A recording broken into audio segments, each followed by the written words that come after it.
Qual que é a diferença da insônia da depressão para a insônia da ansiedade?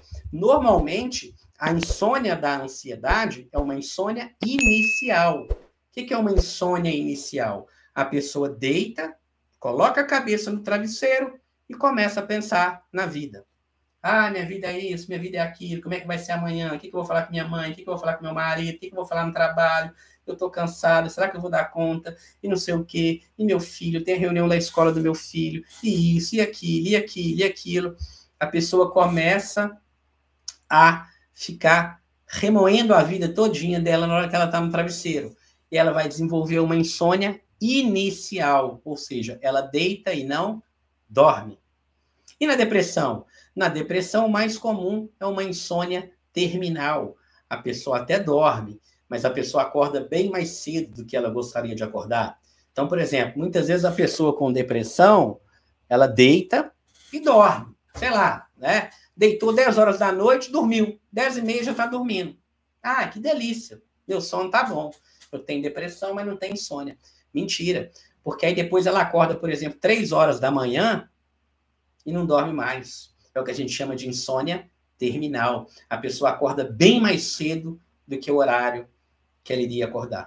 Então, assim, gente, claro que tem exceções, até porque eu acabei de falar, isso aqui que eu estou falando para vocês é o livro.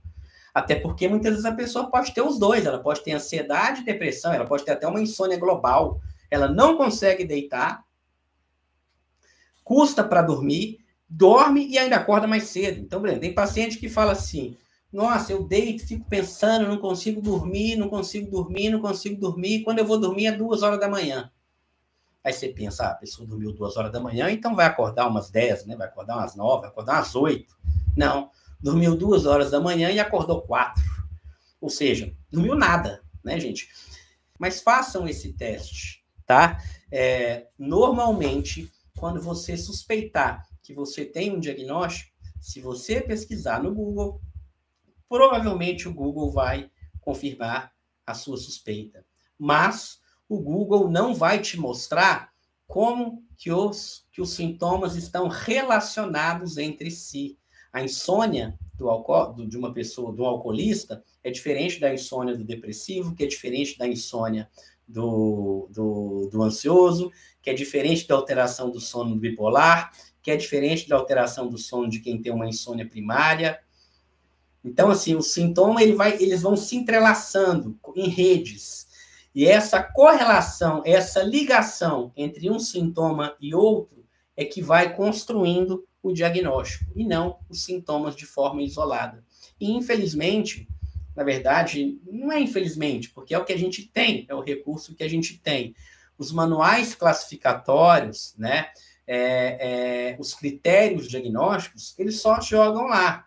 Né? Por exemplo, transtorno de personalidade borderline. Você vê lá assim, episódios de raiva intensa. Não é assim? Episódios de raiva intensa, descontrolada. Na verdade, não é só a raiva que é intensa.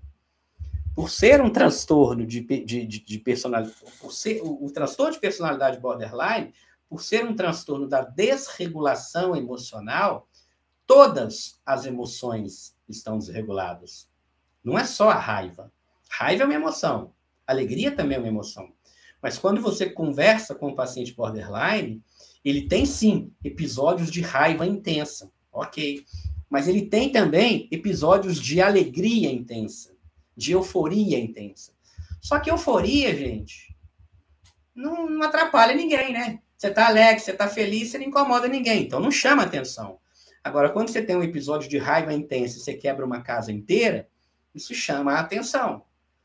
E é por isso que isso está lá nos critérios diagnósticos, está na lista de sintomas, mas todas as emoções estão aumentadas. Né? E aí você pega transtorno de ansiedade generalizada, tem irritabilidade também, tem raiva também. Então, peraí, essa irritabilidade que eu estou vendo, pode ser TAG, transtorno de ansiedade generalizada? Pode. Ah, mas pode ser um borderline também? Pode. Se você pegar o sintoma isolado, ele pode ser tudo.